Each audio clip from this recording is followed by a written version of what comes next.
एक काय आपली WDS 8.1 आणि दुसरी आहे इथं विंडोज 8.1. या दोन वेगवेगळ्याच मशीन आहे. प्रिंटर लावताना ह्या दोन्हीपैकी एकाच मशीन लावल्या जाते फिजिकली. ठीक आहे ना.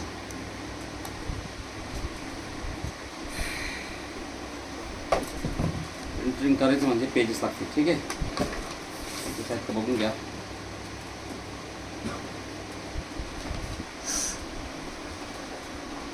चालू झालेले आहेत. ए शांत बसा. हे पण चालू झालं आहे. याचं नाव काय आहे? याचं नाव ओके. नाव एकदा चेक करून घ्या. काय करायचं माहिती आहे का, व्हर्च्युअल मशीनचे नाव जर तुम्हाला जर माहीत नसेल तर त्याचं नाव क्लायंट 71 आहे. मग काय करायचं माहिती आहे का, हे जी व्हर्च्युअल मशीन आहे ना, त्या व्हर्च्युअल मशीनचं नाव चेंज करून टाकायचं समोर, जेणेकरून तुम्हाला डोक्यात ताण नको. त्याला डायरेक्ट नाव द्यायचं क्लायंट 71. म्हणजे काय होतं, समोर आल्याबरोबर तुम्हाला दिसतंय क्लायंट 71 म्हणून, बरोबर आहे की नाही. आणि याचं क्लायंट 32 आहे की नाही. आपल्याला दोन सिस्टीम आहे नाही, क्लायंट 71 आणि क्लायंट 32. बरोबर. आता एकदम मस्त वाटतं. आता क्लायंट 71 कायम आपल्याला परेशान होतं ती, बरोबर आहे की नाही. आता बघा, तुम्हाला आतमध्ये जाऊन पाहण्याची सुद्धा गरज नाही. म्हणजे इथं नाव दिलं ना का क्लायंट 71 नाही झालं ते, पण आपल्याला माहिती आहे क्लायंट 71 म्हणून दिलं आपण, बरोबर आहे की नाही. हे क्लायंट 71 आहे आणि क्लायंट 32 आहे. तर प्रिंटर कोणाला लावायचं सांगा तुम्ही. आता कोणत्या पीसीला लावायचं, कोणत्या पीसीला लावू? हां 71 लावायचं, 32 लावायचं. चल प्रिंटर आपण क्लायंट 32 लावू. ठीक आहे. कोणत्या लावलं तरी काही फरक पडत नाही, सारखीच गोष्ट. क्लायंट 32ला आपण प्रिंटर लावूया. आता प्रिंटर कसं आहे हे बघा, हे प्रिंटरचं USB पोर्ट आहे. ओके. आणि हा आपल्या कम्प्युटरला USB पोर्ट होतो. आलं हे बघा इथं ऐक नाही, USB पोर्ट आहे, सगळ्यांना माहिती USB असतो. ओके. इथं प्रिंटर लावलं. आता प्रिंटर लावल्यानंतर प्रिंटर मी चालूच केलेलं नाही अजून. मग ज्यावेळेस मी प्रिंटर चालू करेल ना, हे बघा जसं ऑन करेल तर लगेच ताबडतोब बघा झालं चालू होईल. आणि आता बघा तुम्हाला लगेच विचाराल ते प्रिंटर लावायचं कशाला आहे. इथं मेसेज येईल तुम्हाला, हे बघा त्याने विचारलं कनेक्ट टू होस्ट. होस्ट म्हणजे फिजिकल कम्प्युटरला लावायचं, ह्या होस्ट म्हणजे काय फिजिकल पीसीला का व्हर्च्युअल मशीनला लावायचं. व्हर्च्युअल मशीनला जर लावायचं, तुमच्याकडे दोन व्हर्च्युअल मशीन आहे, एक विंडोज 8.1 आहे आणि एक WDS 8.1 आहे. कोणते लावायचं, तर आपल्याला लावायचं आहे ह्या 32ला आहे ना, म्हणजे विंडोज 8.1ला. तर बघा प्रिंटर आता यायला लागेल 32ला. हे बघा लगेच सर्च केलं. आणि तुम्हाला सांगतो इथं प्रिंटर इन्स्टॉल करण्याची मला गरजच पडणार नाही, कारण की आपल्याकडे जे प्रिंटर आहे ना त्याचे ड्रायव्हर विंडोजमध्ये इनबिल्ट आहे. त्याचे ड्रायव्हर काय आहे, इनबिल्ट आहे. बघा त्याने घेऊनही टाकलं ते प्रिंटर. नाही त्यानं तुम्हाला विचारलं असं इन्स्टॉल द ड्रायव्हर, आता मेसेज आला असता तुम्हाला, असं त्यानं डिटेक्ट केलं आणि ड्रायव्हर टाकावं लागलं. बघा तुम्हाला प्रिंटर इन्स्टॉल झाले, तुम्हाला दाखवतो मी. बघा कंट्रोल पॅनलमध्ये जा. कंट्रोल पॅनलमध्ये गेल्यानंतर बघा इथं डिव्हायसेस अँड प्रिंटर्स नावाचं असते. बघा आहे का डिव्हायसेस अँड प्रिंटर्स. आणि डिव्हायसेस अँड प्रिंटर्समध्ये बघा HP 1022चं प्रिंटर इन्स्टॉल झालं असं बघा. हेवेट पॅकर्ड HP LaserJet 1022 बघा लगे इन्स्टॉल झालं. इन्स्टॉल काय माहिती का तुम्हाला सांगतो, जर हे प्रिंटर तुमच्याकडे जर इन्स्टॉल झालं नसतं तर हे प्रिंटर इन्स्टॉलेशन करण्याच्या दोन पद्धती. एक तर इंटरनेटहून ह्या प्रिंटरचं बघा मॉडेल नंबर समोर लिहिलं दिसत तुम्हाला, इथं समोर मॉडेल नंबर लिहिलं HP LaserJet 1022. तसं तुमचं जे लेटेस्ट प्रिंटर येतं ना आजचं, त्याचं जे पण नाव आहे त्याचा मॉडेल नंबर बघा आणि त्याचा मॉडेल नंबर गुगलवर टाईप करा. गुगलवर गेले, गुगलवर टाईप केल्यानंतर त्याचे ड्रायव्हर्स लगेच तुम्हाला ऑनलाईन मिळून जाते. हे प्रिंटर इथे इन्स्टॉल झाले. पण तुमच्याकडे जर प्रिंटर इन्स्टॉल झालं नसतं, ड्रायव्हर जर याच्यामध्ये विंडोजमध्ये नसते, तर तुम्ही इंटरनेटहून ते डाउनलोड केले असते. आज बघा तुम्हाला काही गोष्ट जर पाहिजे गुगलवर सर्च करता की तसंच ते प्रिंटरचं मॉडेल नंबर टाकायचं HP 1022 space drivers for Windows. नुसतं ड्रायव्हर जर टाकलं ते डिटेक्ट करून घे तुमची ऑपरेटिंग सिस्टीम कोणती. आजकाल ते सगळं गुगलनं सुद्धा AI बनवलेली इंटरनेट, समजलं. तर ते ड्रायव्हर्स लगेच तुम्हाला पहिल्या दुसऱ्या लिंकमध्ये ड्रायव्हर येतात त्यांच्या मॅन्युफॅक्चरिंग साईटवरती, म्हणजे HPच्या साईटवर. लगेच तिथं जायचं, लगेच ऑप्शन लगेच HP साईटवर गेले का लगेच त्या ड्रायव्हर दिसतात, ते लगेच डाउनलोड बटन असतं. लगेच डाउनलोड केलं की लगेच इन्स्टॉल करायची. इन्स्टॉल केलं की लगेच प्रिंटर लावायचं, झालं इन्स्टॉल, काहीच गरज. किंवा आता हे प्रिंटर जर इथे इन्स्टॉल जर नसतं, समजा विचार करा हे प्रिंटर इथे जर इन्स्टॉल जर नसतं, असं राईट क्लिक मी डिलीट करतो बघायला, रिमूव्ह डिव्हाइस. बघा मी डिलीट करून टाकलं केलं ना आता डिलीट. मग आता डिलीट झाल्यानंतर तर मला इन्स्टॉल करता येईल पुन्हा. मी इथे येईल पुन्हा डिव्हाइस अँड प्रिंटर्समध्ये आणि बघा इथं ॲड प्रिंटर आहे का, ॲड प्रिंटर इथं क्लिक कर. मग मी म्हणाल the printer that I want isn't listed, जे प्रिंटर मला पाहिजे ह्या लिस्टमध्ये दिसाना, मी इथं क्लिक करा. नेक्स्ट.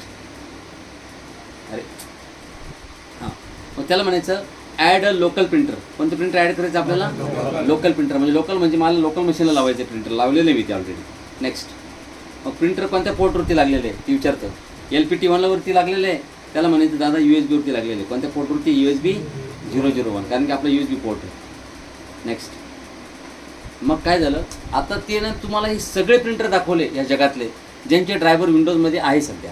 हे बघा, ब्रदर प्रिंटरचे एवढे मॉडेल नंबर आहे आणि ब्रदर प्रिंटरचे एवढे मॉडेल नंबर आणि तुमचे ड्रायव्हर बघायचे. तसं आपल्याला कोणते बघायचं? HP चं. H प्रेस कर, हाय HP. मग HP मध्ये आल्यानंतर इथं HP कलर लेझरजेट. HP मध्ये लेझरजेट प्रिंटर येतं. आता हे ब्लॅक अँड व्हाईट आहे, म्हणजे ब्लॅक अँड व्हाईट म्हणजे मोनो जसं येतं तसं कलर पण येतं. तर आपल्याला कोणतं पाहिजे? मोनो, म्हणजे फक्त HP लेझरजेट पाहिजे आपल्याला, कलर नाही पाहिजे. तर खाली या बघा, हे कलर ऑप्शन घ्यायनंतर लेझरजेट येईल बघा. डिझाईन जेट आला. Okay, design jet HP लेझरजेट. हे बघा, आणि HP लेझरजेटमध्ये आपलं प्रिंटर आहे HP लेझरजेट 10 आला आपलं मॉडेल नंबर आहे का? HP लेझरजेट 10 inbuilt driver. म्हणूनच त्यांना आपल्याला ड्रायव्हर लागलेले ना, ते ऑटोमॅटिक इन्स्टॉल केले. आणि नेक्स्ट बघा, ते म्हणतंय पण इथं की जे ड्रायव्हर ऑलरेडी आहे इन्स्टॉल तुमच्या सिस्टीममध्ये. रिप्लेस करायचे का हेच राहू द्यायचे? त्याला म्हणून तेच राहू दे, काय रिप्लेस करतो, बरोबर आहे का? नाव काय द्यायचं प्रिंटरला? मग आपण या प्रिंटरला नाव देऊ ॲडमिन्स 1. काय नाव देईल मी याला? ॲडमिन्स 1. आणि हे प्रिंटर बघा, आता मी शेअर नाही करत, तुम्हाला थोड्या वेळाने शेअर करून दाखवतो. कारण की जोपर्यंत प्रिंटर शेअर होत नाही, तुम्हाला माहिती आहे नेटवर्किंगचा रूल कसा आहे. तुम्ही जोपर्यंत नेटवर्कमध्ये काही शेअर करत नाही तोपर्यंत दुसऱ्याला मिळेल का ते? तसं हे प्रिंटर पण शेअर करावं लागतं. तर प्रिंटर बनवताना पण शेअर होतात, पण आपण नंतर करू. जा, हे बघा, ती HP 1022 प्रिंटर, पण मी त्याला नाव ॲडमिन्स दिलं. तुम्ही डबल क्लिक करून जर या प्रिंटरमध्ये जर गेले, तर डबल क्लिक याच्या प्रॉपर्टीजमध्ये जर गेले तुम्ही या प्रिंटरच्या, बघा तुम्हाला दाखवत होते प्रॉपर्टीज, प्रिंटर प्रॉपर्टीज. इथं तुम्हाला स्पष्ट दिसतं आहे की इट इज HP लेझरजेट 1022 आहे ना. आता काम करायचं, हे प्रिंटर आपण लोकल सिस्टीमला इन्स्टॉल केलं आहे, बरोबर आहे. आणि इन्स्टॉल केल्यामुळं आता तुम्हाला जर ह्याच कम्प्युटरवरून जर याला प्रिंटआउट द्यायचे असेल तर तुम्ही देऊ शकता, पण दुसऱ्या कम्प्युटरवरून याला प्रिंटआउट देता येणार का? कारण की हे अजून शेअर केलेलं नाही. पण आपण आता लोकल कम्प्युटरवरून याला प्रिंटआउट देऊ या प्रिंटरला. हे बघा, एखादं प्रिंटआउट काढू आपण इथे येतो. हे आहे का आपल्याकडे एखादी फाईल वगैरे? डेटा फोल्डर आहे. डेटा फोल्डरमध्ये आपल्याकडं एखादं हे जसं AWS सिलेबस आहे, तर AWS नाही, A+ सिलेबस आहे, किंवा एखादं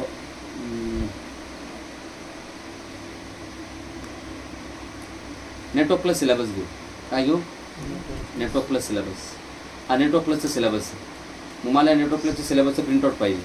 मग मी फाईल मेनूमध्ये जाईल, प्रिंट, आणि प्रिंटवरती क्लिक केलं की त्यानं तुमचं प्रिंटर दाखवलं बघा. आणि त्याला असं ग्रीन कलरचं हे केलं आहे बघा, वार्क केलं आहे, म्हणजे ते डिफॉल्ट प्रिंटर आहे. कसं आहे? मग हे आपलं प्रिंटर सिलेक्ट करा ॲडमिन्स 1, आणि याला म्हणायचं किती पेजेस आहे, नंबर ऑफ कॉपीज 1 पाहिजे, पेजेस ऑल, म्हणजे पेजेस किती याच्यामध्ये 1, 1, 2 आहे. आम्हाला बघू द्यायला पेजेस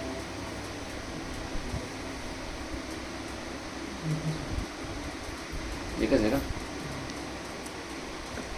चालेल. फाईल मेनू, प्रिंट प्रिव्ह्यू सुद्धा पाहू शकता. प्रिंट प्रिव्ह्यू म्हणजे कसं, प्रिंट करण्याच्या अगोदर प्रिव्ह्यू बघून घ्या किती पानात चाललं. एकाच पानात आहे ना, एकाच पानात आहे. फाईल मेनू, प्रिंट, आणि आता याला प्रिंट द्या. जशी इथं प्रिंट कमांड दिली, आपलं लोकल मशीन आहे, लगेच ते प्रिंट आउट घेऊन टाक. Error printing on admins 1, the printer couldn't print network plus syllabus. Why? काय झालं त्याला? एरर दिलं तुम्ही. एकदा मी प्रिंटर बंद करतो, मला बघू द्या काही इश्यू काय, आणि पुन्हा प्रिंटर चालू करतो. आता चालू होताना ते पुन्हा विचारलं तुम्हाला.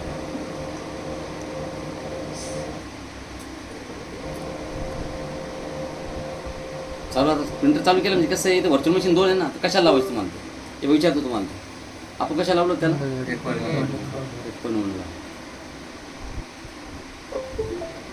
हे बघा, लगेच आता प्रिंटिंगचं ऑप्शन आलं आहे. हे बघा, आता प्रिंटिंग करून प्रिंटर डिस्कनेक्ट झालं वाटतं, ते ऑफलाईन गेलं. हे बघा, आहे हे तुमचं प्रिंटआउट, पण एक लाईन चुकली माझ्यामध्ये ना, एक लाईन गेली खाली, एक लाईन खाली गेली. हे कसं आहे, ही वर्डची फाईल आहे, आणि त्यामुळे ती आपण ओपन केली वर्डपॅडमध्ये. वर्डपॅडमध्ये ती तेवढं व्ह्यू नाही येणार पाहिजे, पण ते प्रिंटआउट आलं तुमचं, ते काय नाही, बरोबर. बघा, पेज गरम आहे, बघितलं ना तुम्ही, कारण की याच्यामध्ये फ्युजर असेंबली असते. पेज हे टोनर पावडर असते की ती पावडर काय होती मेल्ट होते आणि ती पेपरवरती पंच होते. ठीक आहे रे. Okay done.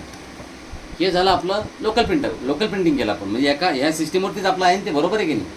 पण आपल्याला दुसऱ्या कम्प्युटरवरती बसून प्रिंटआउट काढायचं आहे. इथं बसून तरी नाही प्रिंटआउट. आपल्याला नेटवर्कमधून दुसऱ्या सिस्टीमवरून प्रिंटआउट द्यायचं. तुमचं लॅपटॉप असलं का त्याचं तिथून द्यायचं, कुठून द्यायचं तुम्हाला प्रिंटआउट तिथून देऊ शकतो. आणि हे प्रिंटआउट देण्यासाठी तुम्हाला आता त्या सिस्टीमवर जाऊ आपण. पण त्या सिस्टीमवर जाण्याच्या अगोदर हे प्रिंटर जर तुम्ही शेअर जर केलं नाही तर ते प्रिंटर तुम्हाला तिकडे अवेलेबल होणार नाही. त्याला शेअरच करावं लागेल. तर बघा या प्रिंटरला राईट क्लिक करा आणि याच्या प्रिंटर प्रॉपर्टीजमध्ये जा. प्रॉपर्टीजमध्ये नका जाऊ, कुठे जा, प्रिंटर प्रॉपर्टीज. प्रिंटर प्रॉपर्टीजमध्ये गेल्यानंतर इथं शेअरिंगचं ऑप्शन आहे आणि शेअरिंगवरती क्लिक केल्यानंतर बघा इथं ऑप्शन आहे शेअर धिस प्रिंटर. मग तुम्हाला काय नावानं शेअर करायची इथं द्या. जसं आपण फोल्डर शेअर करताना आपण नाव देतो ना तसंच. तर ॲडमिन्स 1 नाव येतं, तर प्रिंटरचं ॲडमिन्स 1 नावानं शेअर करू. अप्लाय झालं. आता हे प्रिंटर नेटवर्कमध्ये शेअर झालं. त्या आता दुसऱ्या पीसीवरचा म्हणजे क्लायंट 71वर. आणि आता क्लायंट 71वरून इथं बसून आपल्याला त्याला प्रिंटआउट द्यायचं. मग इथं तुम्हाला ते प्रिंटर लोकल झालं तिथे इन्स्टॉल. पण इथं कसं टाकावं लागेल तुम्हाला त्याचं नेटवर्क. इथं तुम्हाला नेटवर्क प्रिंटर इन्स्टॉल करावं लागेल. आणि नेटवर्क प्रिंटर इन्स्टॉलेशन करण्याच्या 2 पद्धती. किती? पहिली सोपी पद्धत सांगतो तुम्हाला सगळ्यात. सरळ ते कम्प्युटर ॲक्सेस करा. कोणतं? क्लायंट 32. रनमध्ये जा, UNC पाथ द्या, क्लायंट 32ला ॲक्सेस करा.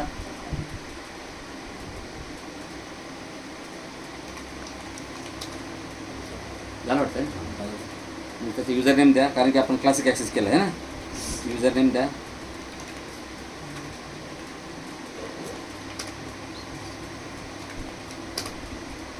बघा झालं. बघा ती प्रिंटर दिसतं तुम्हाला.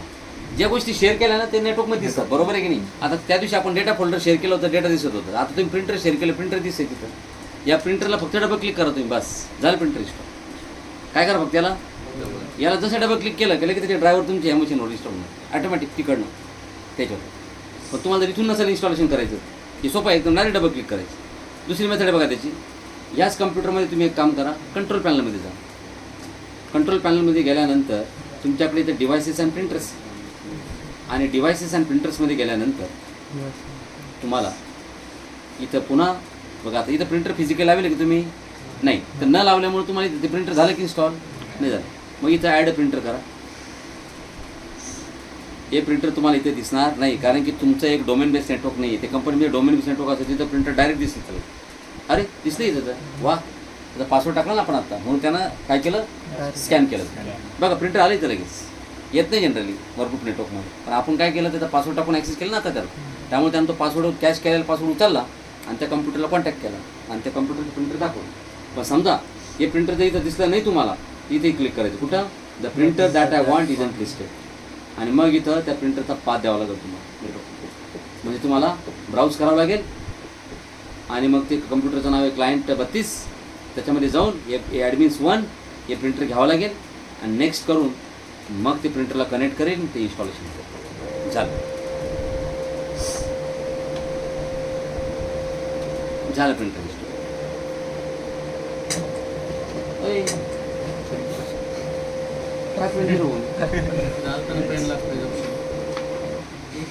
नाही रे ते पाठीमागचं बाकी होतं ना ते. हो पाठीमागचं बाकी ते पहिल्या प्रिंटचं ते उचललं ते पाहुणं. ठीक आहे ना. एक पान एक लाईन बाकी होती फक्त. चला आपण ह्या प्रिंटरवरती इन्स्टॉल केलं त्याला आता म्हणजे ह्या कम्प्युटरवरती. आता आपल्या इथं बसून तिथं प्रिंटआउट द्यायचं. तर कसं करायचं आता? हा बघा कोहलीला प्रिंटआउट देऊ आपण. इथूनच प्रिंट ऑप्शन आहे. पण एक काम करा त्याला ओपन करायला लागल्यास इथून प्रिंटआउट देऊ शकतो तुम्ही. काय ना प्रिंट मग ते म्हणतं हे प्रिंट द्यायचं तुम्हाला तर कुठे द्यायचं हे बघा. क्लायंट 31 32 म्हणजे प्रिंटर कुठे आहे आपला PC आहे क्लायंट 71 आहे. आणि आपल्याला प्रिंटआउट कुठे द्यायचं क्लायंट 32वर. A4 साईजचा पेपर टाकेल 600x600 डॉट्स पर इंच DPI हे त्याचं रिझोल्युशन आहे. त्याच्यापेक्षा कमी असतं ते पण याच्यात नाही दिलेलं. आणि प्रिंट करा. मग तुम्हाला कसं घ्यायचं कसं नाही सांगा. प्रिंट जसं प्रिंट दिला आता इथून ते प्रिंटआउट तिकडं पाठवतो कोणाला त्या क्लायंट 32ला. हे बघा सुरू झालं.